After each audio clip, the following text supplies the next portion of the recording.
पूर्व जीवन में जो हमसे पाप हुए हैं, बड़े बड़े बुरे कर्म हुए हैं, अगर तुम्हें अपने सारे कर्मों का भोग भोगना पड़े तो हजारों करोड़ों जन्म बार बार लो और बार बार भोगो तो भी निपटना मुश्किल हो जाएगा, इतना स्टॉक है।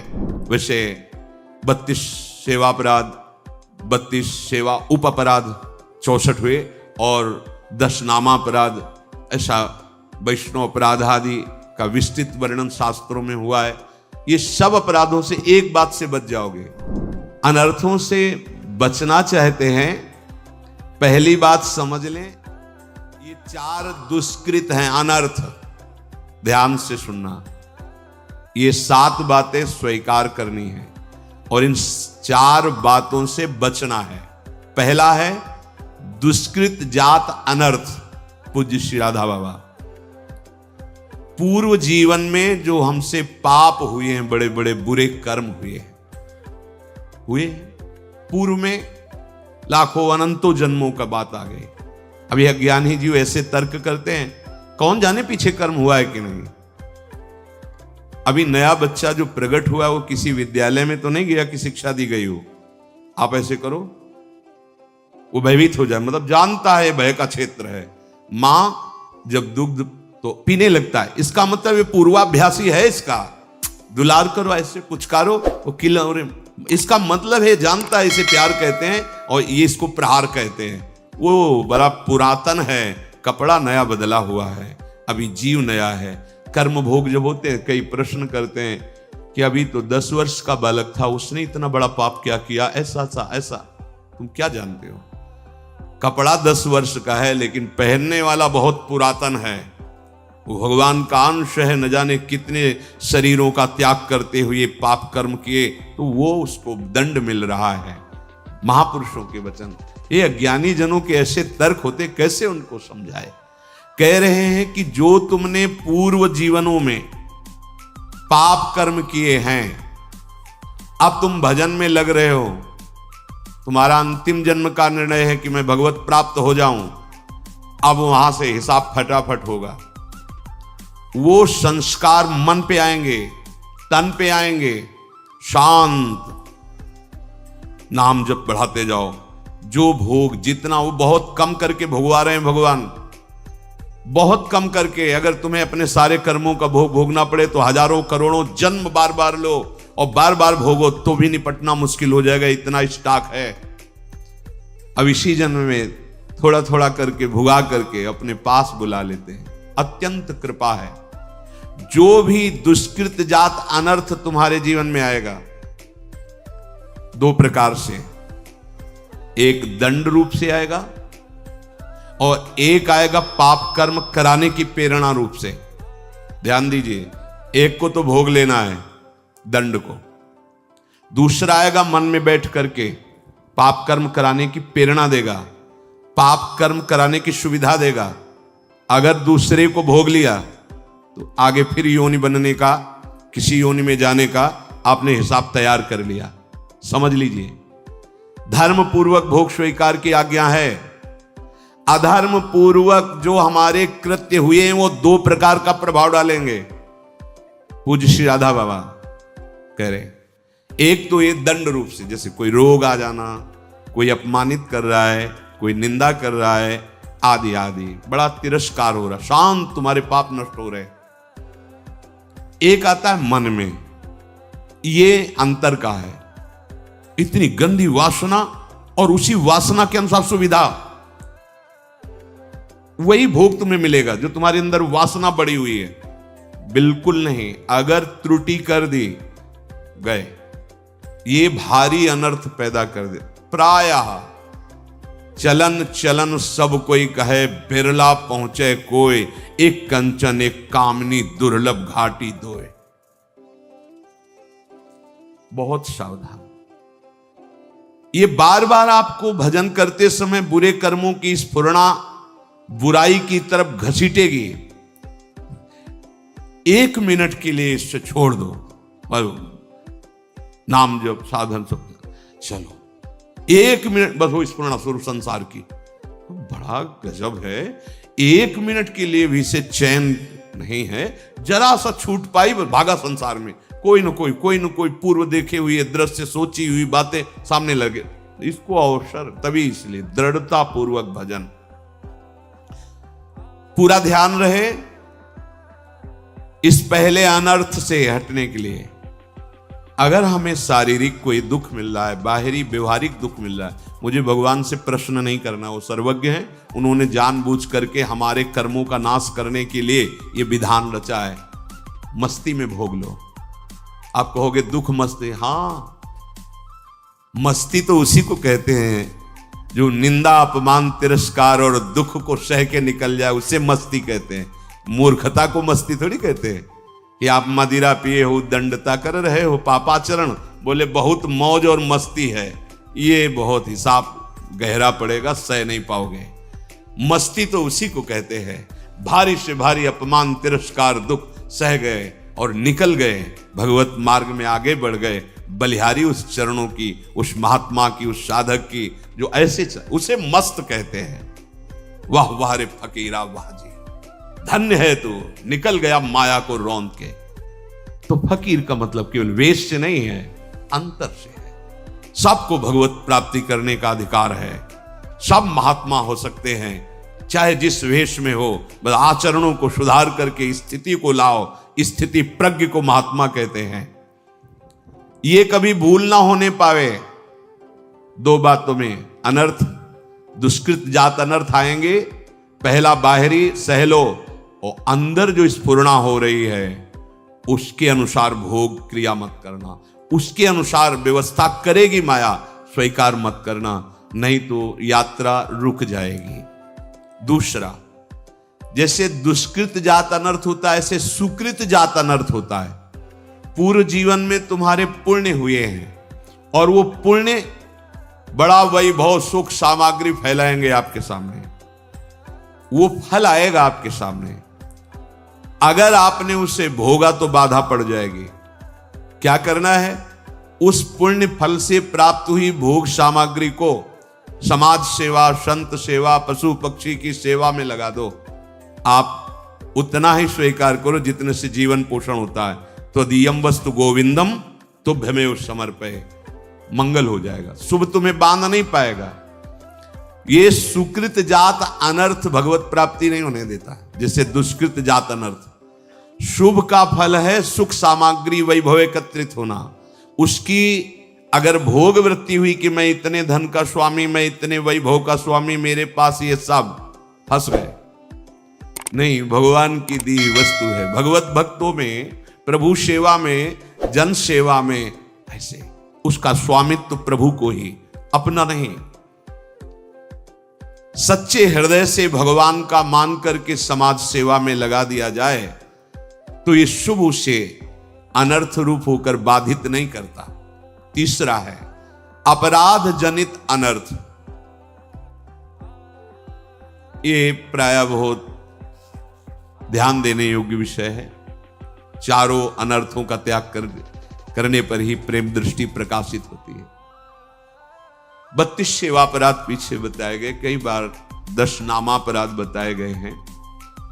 ये अपराध उसी से होते हैं जहां थोड़ा भी अहम होता है और सत्संग नहीं मिलता है। सत्संग मिले तो कदम कदम पर सावधानी वाली विवेक वृत्ति जागृत हो जाती है।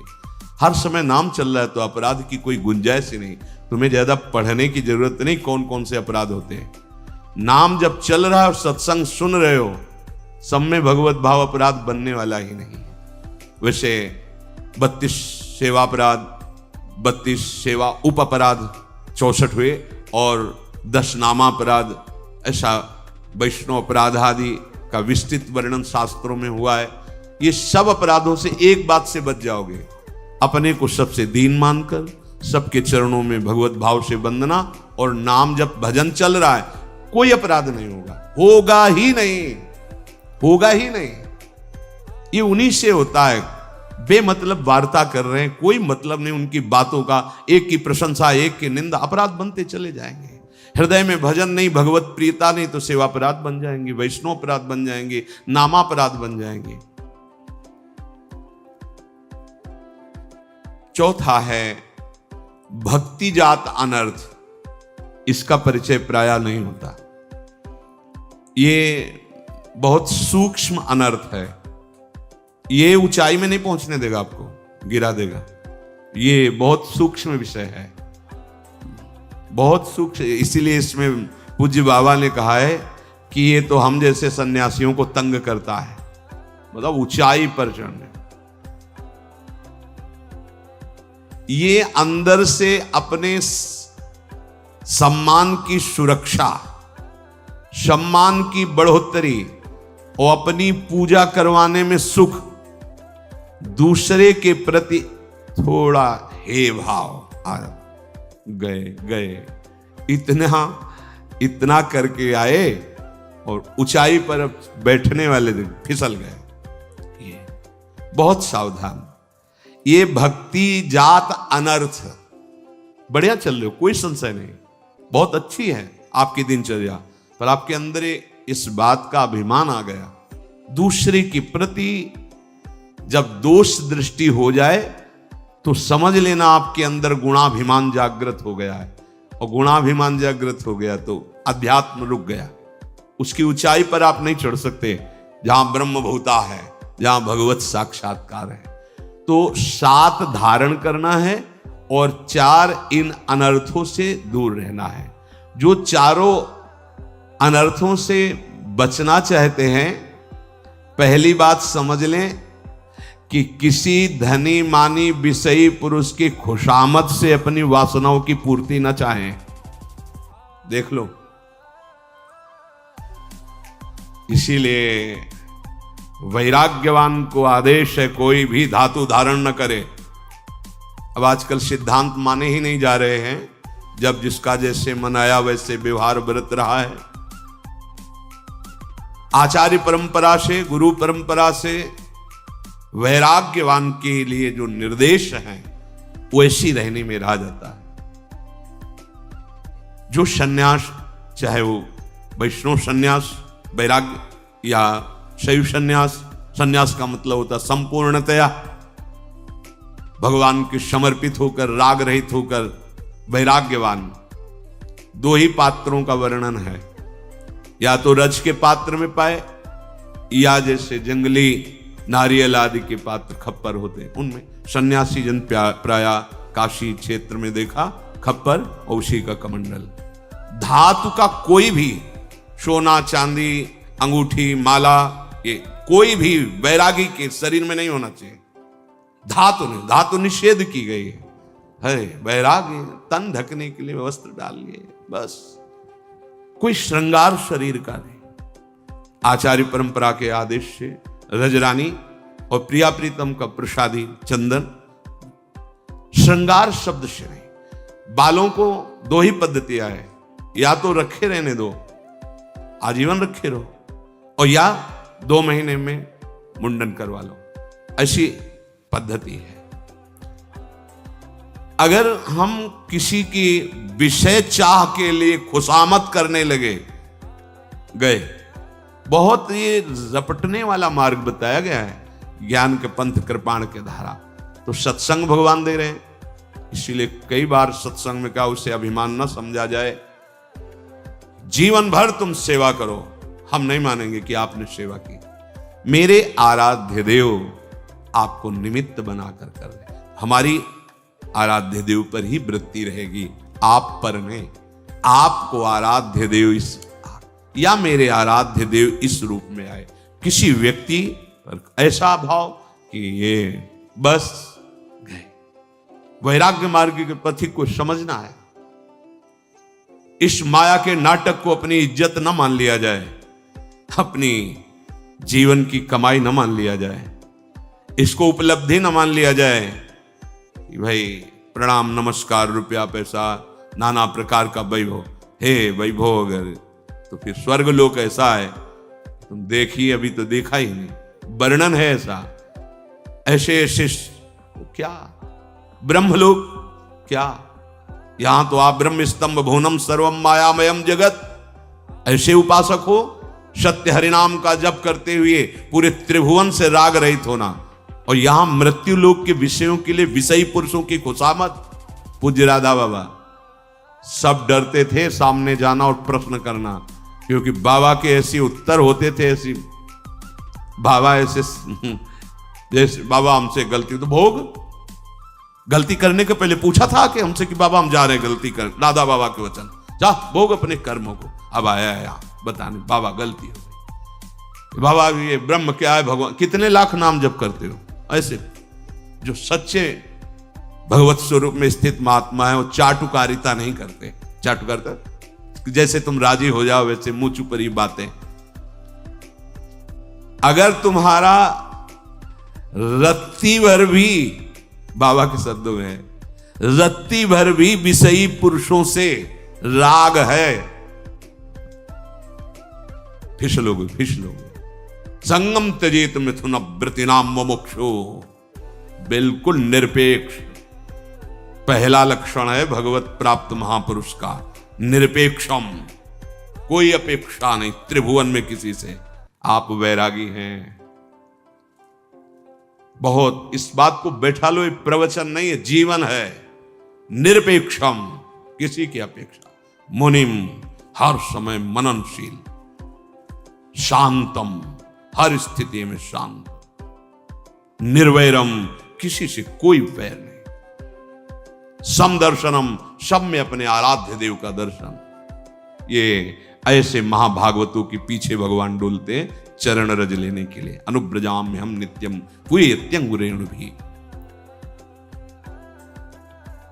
ये बातें केवल सुना नहीं रहे हैं पूज्य राधा बाबा का, इनको करना होगा, बड़ी तत्परता से करना होगा, प्राण समर्पित करके करना होगा, तभी आपकी स्थिति आ जाएगी। जो श्रीपाद प्रबोधानंद जी कह रहे, अंतर्दृष्टि पश्य वृंदावनस्य शुद्धम ज्योति कामराजात्मकस्य। जब आप ऐसे लक्षणों से युक्त होंगे, जो भी 7 धारण करना, 4 अनर्थों की निवृत्ति करना, तो सबसे पहले स्थिति आती है। इसके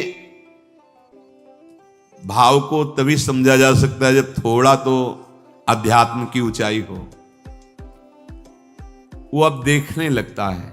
ये सामर्थ्य प्रभु ने दी, अब ये सामर्थ्य प्रभु ने दी, ये विकार गया, अब ये विकार शांत हुआ, कर नहीं रहा कुछ, उसको दिखाई देने लगता है। सर्व समर्थ दे रहे प्रभु मुझको गुण बल, निज नित्य महान रखते विनय विनम्र सदा, हो पाता नहीं उदय अभिमान, जीवन मुक्त नित्य रहता, करता प्रभु के गुण ग्रहण महान, प्रभु इंगित होता रहता फिर उन गुणों का दुनिया में सबको दान, करते और कराते प्रभु ये सभी स्वयं आदान प्रदान, मैं तो बना यंत्र हूं केवल, यंत्री वे स्वतंत्र भगवान। ये स्थिति हो जाती है। वो देखता है कि सर्व सामर्थ्यशाली प्रभु मेरे में गुण भर रहे हैं, ये गुण आया, ये गुण आया, प्रभु ने दिया प्रसाद, इसमें अभिमान नहीं आएगा, मैंने ये अभिमान। वो देख रहा है उपासक, सर्व समर्थ प्रभु मुझको ऐसा बल दे रहे हैं, ऐसा गुण दे रहे हैं, जो महान स्थिति पहुंचाते हैं। अनुभव में आता है, भोजन किया तो अनुभव में आता है ना, पेट भर रहा है, ऐसे अध्यात्म में समझ में आता है। प्रभु ने ऐसी स्थिति दी, देखो प्रभु ने इस विकार का शमन किया। वो विनम्र रहता है, विनय पूर्वक उसका बर्ताव होता है, उसमें कभी अहंकार उदय नहीं हो पाता है।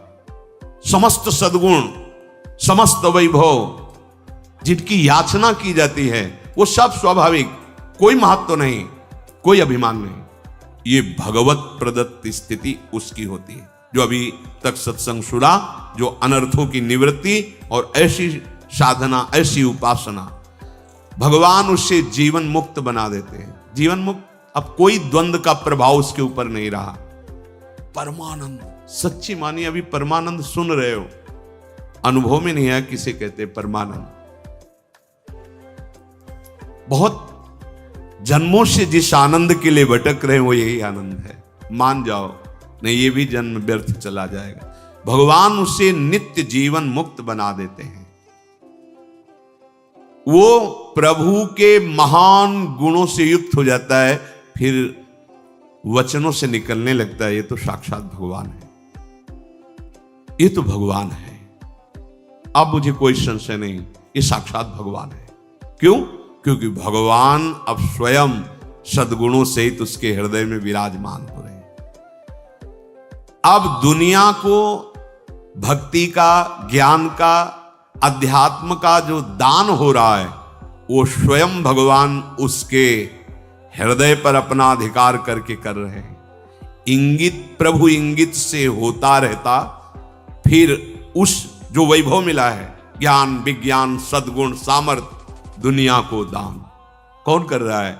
जिसकी दुनिया है, वही उसके हृदय में बैठकर कर रहा है। हृदय शरीर संबोधन अलग होगा, अमुक नाम अमुक, पर वहां अमुक नहीं है। अब वही बैठ गए हैं जिनका जीवन भर भजन किया, आराधना की, वो आकर बैठ गए। करते और कराते प्रभु, यह सभी स्वयं आदान प्रदान। क्या करना है, क्या नहीं करना है, अब ये प्रभु बैठ करके कर रहे हैं, वही कर रहे हैं और वही सबसे करा रहे हैं। सबका परिवर्तन, सबका परिवर्तन उनसे होता है, वो स्वयं बैठ करके कर रहे। जो मैं था वो तो प्रभु में लीन हो गया। अब ये शरीर, ये जीवन यंत्र की तरह चल रहा है। यंत्र में कोई ताकत होती है क्या? नहीं। जैसा यंत्री चलाता है वैसा चलता है। यंत्री वे स्वतंत्र भगवान, जो महान मतिमान भगवान है, सर्वज्ञ, वो स्वयं जीवन की बागडोर लेकर अपने सद्गुणों सहित उसके हृदय पे अधिकार कर लेते हैं और जगत का मंगल होता है। सा तरति सा लोकांतारयति, ये तो स्थिति उसकी होती है। अब उस उपासक के हृदय में जो एक चाह जागृत होती है, बड़ी विचित्र चाह जागृत होती है। मिले हुए भी अनमिल से रहते हैं। ये प्रेम है, इसको समझ पाना बड़ा कठिन है। ये समझ से परे है, क्योंकि सूक्ष्मतरम, सूक्ष्म से भी सूक्ष्म है। ये अनुभव स्वरूपम है, प्रतिक्षण वर्धमानम है, ये कामना रहितम है, ये लौकिक गुण रहितम है, ये अलौकिक है। यद्यपि उपासक का हृदय भगवत सानिध्य से भरा हुआ है, पर ऐसी स्थिति में उसके हृदय में एक ऐसी पीड़ा प्रकट होती है, जिसे मीरा जी कहती है कि जो मैं ऐसा जानती, प्रीत किए दुख होए, नगर ढिंढोरा पीटती अजी प्रीति न करियो। यहां जो दुख शब्द वर्णन किया है ना, ये बहुत गूढ़ है, अद्भुत सुख का वर्णन है, अद्भुत सुख। स्थिति क्या है वो खुद वर्णन किए। मेरे हृदय में प्रभु आकर अधिकार कर लिए, समस्त सद्गुणों से विराजमान होकर जगत का मंगल वो कर रहे हैं। एक यंत्रवत हो रहा है, पर वही उपासक फिर भी मेरी अखियां उनके दर्शन की प्यासी है। जैसे निरंतर गिरधर का संग, फिर भी मीरा जी का हृदय तृप्त नहीं हो रहा। अखियां हर दर्शन की प्यासी, रात दिन नींद नहीं आ रही है। किधर, कब, कैसे, कहां गिरधर मिले, और मिले हुए तन मन के बिछुरे नहीं। ये अद्भुत प्रेम है। चाह बढ़े दिन रैन, कबहु संजोग न मानही, देखे भरी भरी नैन। प्यारी जू, जब जब देखो तेरो मुख, तब तब नयो नयो लागत, ऐसो भ्रम होत देखो न कबहू री। ऐसा लगता है मैंने आपको कभी नहीं देखा है। ये प्रेम है। तरस रही अखियां देखन को। बलिहारी है उन अखियों की जो दर्शन के लिए तरस रही है। दर्शन कबहु न दीन है, ऐसो भ्रम होत देखो न कबहू री। ये अन्य नहीं समझ सकता, उसको लगेगा कि ये भक्त बेचारा रोते रोते जीवन व्यतीत हो गया। कभी किसी ने लिखा कि बोरी सखी जीवन हो गया, कभी उनको इस नहीं। तुम क्या जानते हो, आओ बैठो पास, तुम्हें दिखाएं उनके शब्दों में कि प्यारी जो सामने है कि नहीं।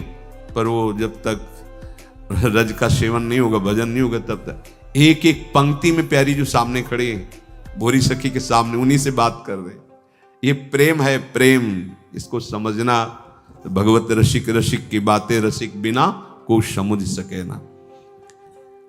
तरस रही अखियां देखन को, ये क्रम से है स्थिति। 7 बातें धारण की, 4 अनर्थ का त्याग, तो वो स्थिति आ गई अहम लीन। अब ये चाह पैदा हो गई, विकलता। अब आवेंगे, अब दिखेंगे, आशा उर्मे लीन्हे, तुम दरस कबहू नहीं दीन है। वो रो रहा है, जीवन हो गया आपने दर्शन नहीं दिए। ये स्थिति है प्रेम की। अरे बहुत बली प्रेम है, महाबली है। प्रियालाल सिंहासन पर विराजमान, गोद में प्रिया। अचानक प्रेम की वृत्ति ऐसी, अंक स्थिति पे दैते किमपि प्रलापम, हा मोहनेति मधुरम विदधत्य अकस्मात्। हा मोहन तुम कहां हो, अंक स्थिति पे दैते किमपि प्रलाप। यहां प्रेम की कैसी अद्भुत दशा, प्यारी जी के समीप है। हा राधा राधिका पुकारत निरखिन, क्वासी क्वासी वृषभानु नंदिनी बिलपति। ये एकांतिक प्रेम, ये जग गया तो बड़े बड़े नमस्कार करते हैं उस प्रेमी महात्मा को, जिसके हृदय में अद्भुत प्रेम, दुर्लभ वस्तु सबके लिए होगी, हमारे आपके लिए नहीं। क्यों? क्योंकि प्रियाजू ने बुलाया है ना, इसी रस के लिए तो बुलाया है। प्रियाजू यही तो देना चाहती हैं, नहीं तो हम क्या जाने प्रियाजू को। मगन थे संसार में, घसीटा उन्होंने, तो विश्वास करो निमंत्रण दिया है, पत्तल भी लगा दिया, ये पत्तल लगा दिए, पात्र भी परोस दिए गए। अब उसमें जो रस है, चिंता मत करो, धैर्य से बैठे रहो, रस भी आ जाएगा। वो इतने पे नहीं उठा देगा, दोना पत्तल बिछा दिया, अच्छा भाई राधे श्याम, ऐसा नहीं करेगा। कोई भी धर्मात्मा नहीं करता ऐसा निमंत्रण दे के। फिर ये तो मूर्तिमान करुणा समुद्र, प्रेम समुद्र, अति उदार भी सुंदर, सुरत सूर सुकुमार, ये भला ऐसा कैसे करे, जाओ जाओ। वैसे हमारे प्रेम में नहीं, पर बैठे रहें। बैठे रहने का मतलब अनुशासन, आज्ञा पालन, जैसा उपदेश दिया जा रहा है वैसा, तो सब रस हृदय में आ जाए, हम मनमानी आचरण न करें। तो ये अब आवेंगे, अब दिखेंगे, आशा उर्मे लीन है। आज तो जरूर जागृत में नहीं हुआ, स्वप्न में आ जाएंगे, विश्राम स्थिति में मगन हो रहा है। आज तो प्रिया जी आएंगे, प्रियालाल आ जाए, पक्का है। सुबह हुआ, हो सकता है आज दिन में, रात दिन देखत रहूं बाट हो निस दिन, प्यारे छिन छिन तेरी। कभी तो आएंगे ना, पक्का विश्वास आएंगे, वो दर्शन देंगे। एक एक क्षण वो इंतजार करता। भजन कर रहे हैं ना, सेवा कर रहे हैं, मानो हम इंतजार कर रहे हैं प्रभु मेरे, और प्रभु से मांग रहे हैं। ये सुखदायिनी प्रतीक्षा की वृत्ति मेरी नित बढ़ती रहे, मैं इंतजार करता रहूं, आपकी बाट जोहता रहूं, ये प्रतीक्षा की वृत्ति बढ़ती रहे। ठाड़ी तेरे द्वार भिखारिन, कृपा नेक तू चाहे, द्वार खुलेंगे भीख मिलेगी, मन में अमित उमा है। हे कृपा सिंधु, आपने घसीट लिया, अपने द्वार पर बुला लिया, धाम आ गए हैं। अब तो द्वार में डट के बैठ गए, कभी तो कृपा होगी और द्वार खुलेंगे और दर्शन की भीख मुझे मिल जाएगी, आपके दर्शन हो जाएंगे। पल पल बीतत जुग समान है, उर बिच आस घनेरी बनी रहे, मेरे मन में बस चाह कृपा की तेरी। जग में को न संगी साथी, को न बूझन हारो, अपने अपने पंथ चलत सब, ये पंथ सबनी को न्यारो। कृपा एक शब दिन सब दिशी, तू सदा सहायक मेरी, होती रहे सदा अनुभव ये, बढ़त कृपा नित तेरी। प्रभु पल पल अब युगों के समान बीत रहे हैं, सहा नहीं जा रहा, ये स्थिति है। अब आपके बिना नहीं, पल पल युगों के समान, पल पल बीतत जुग समान, एक एक पल एक एक जुग के समान व्यतीत हो रहा है।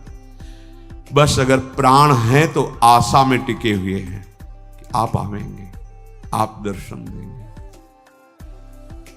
और मैं चाहती हूं कि मेरी ये आशा, ये बाट जो होना, ये कृपा की भीख मांगना, ये बना ही रहे, बनी रहे मेरे मन में। बस चाह और कृपा ये आपकी, सिर्फ आपकी, तेरी। प्रभु मेरा कोई संसार में नहीं।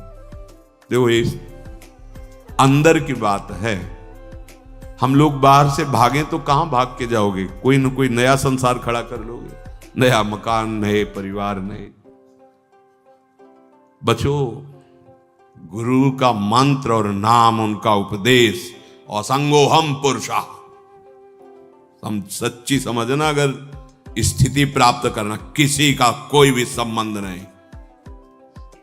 सबका, पहले सुना ना, सबका मंगल जिनके द्वारा हो रहा है वो, बस हमारा अस्तित्व तो नहीं है, प्रभु का अस्तित्व है। ये नया प्रपंच नहीं रच लेना चाहिए, नया व्यवहार नहीं बना लेना चाहिए। एक बार भगवत कृपा व्यवहार से बचा के लाई है, अब व्यवहार नहीं। हरि गुरु चरण सेवा अनुसर हो, बस हरि और गुरु वो एक ही हैं। बंदो गुरुपद कंज कृपा सिंधु नर रूप हरि, दो नहीं है। बस आज्ञा और बस उनके चरणों का आश्रय, जो नाम मंत्र उपासना जीवन अर्पित कर दिया, असंग व्यवहार करते हुए भी असंग, चाहे गृहस्थ में चाहे विरक्त में, निश्चित अध्यात्म की ऐसी ऊंचाई मिल जाएगी। जग में कौन संगी साथी नहीं है मेरा कोई, कौन बूझन। यार कौन पूछता है तुम कैसे हो, ये तो व्यवहार में केवल पूछे, और कैसे हो बता दो, इस दुख में है, समस्या में है, चलते नजर आएगा, रुक जाएगा क्या। व्यवहार में उसने पूछा तुम कैसे हो, बोले चकाचक है सब, चल। कोई नहीं पूछता, किसी को नहीं पूछता। हे प्रभु मेरे हृदय की जो चाह है, ये कोई नहीं बूझन हारो, कोई नहीं समझने वाला। अपने अपने पंथ चलत सब अपने स्वार्थ की पूर्ति के लिए प्रेम प्यार व्यवहार का नाटक करते चले जा रहे। पर प्रभु मेरा तो अलग ही है ना, मैं तो सिर्फ आपसे प्यार करता हूं, शबनिते न्यारो, मेरा पंथ अलग है, मैं सिर्फ आपसे प्यार करता हूं। बलिहारी है उस हृदय की जिसके हृदय में ये बात है, मीरा जी दूसरो ना कोई। ये बहुत, ये तो सब कह सकते हैं, मेरे तो गिरधर गोपाल, लेकिन ये बोलना बड़ी हिम्मत की बात है, दूसरो ना कोई। यही हम गिर गए, नहीं तो मेरे तो गिरधर गोपाल अभी दिखाई देने लगे, दूसरा कोई है, इसीलिए छुपे हुए। पूज्य राधा बाबा के वचनों में कई बार सुना है, वो कहते हैं हमारे प्रभु का विनोद में कहें स्वभाव बड़ा जलनुआ स्वभाव है। बाबा कहते हैं ये दूसरिया पसंद नहीं करते, मतलब विनोद में बोले और शास्त्रीय शब्दों में अनन्य। मेरे प्रभु की मांग है अनन्य, एकमात्र मामेव ये प्रपद्यन्ते, एकमात्र सर्वधर्मान परित्यज्य माम एकम एकम। बस हो गई बात, सारा खेल संभल जाएगा, परमार्थ की भूमिकाएं अपने आप जागृत होने लगेंगी। मेरे इस पंथ में कोई सहयोग देने वाला नहीं, सब अपने अपने स्वार्थ के पंथ में चल रहे। पर हे प्रभु, मेरा तो सबसे न्यारा पंथ है। बस एक विश्वास है कि कभी न कभी इस दास पर कृपा होगी, एक दिन तो होगी ही कृपा। सब दिशाएं, समस्त भूमि, ये सब आपकी है। किसी भी दिशा से, किसी भी जगह से आपकी ऐसी कृपा होगी कि मैं देख पाऊंगा ये मेरे प्रभु, ये मेरे प्रियालाल नाथ। बस एक याचना है, अभी अगर अधिकार नहीं है दर्शन का, तो ऐसी कृपा करते रहो कि अनुभव होता रहे कि आप मुझे बहुत दुलार कर रहे हैं, मेरे ऊपर आपकी बड़ी कृपा है। तो उपासक इस सत्संग को बहुत मनन करे, 7 बातें धारण करे, 4 अनर्थों का त्याग करे, तो उसकी ऐसी सम अवस्था की स्थिति आ जाती है कि वो देखता है कि सब कुछ श्री भगवान हृदय में बैठ के कर रहे। फिर उसके हृदय में अंतर्दृष्टि खुलती ये प्रेम की, जिसे श्रीपाद ने कहा अंतर्दृष्टि पश्च वृंदावन से शुद्धम ज्योति। जब प्रेम नेत्र खुल जाते हैं तब दिव्य वृंदावन का साक्षात्कार, उसी में राधा माधव विलस रहे, ये दर्शन पाता। शेष चर्चा।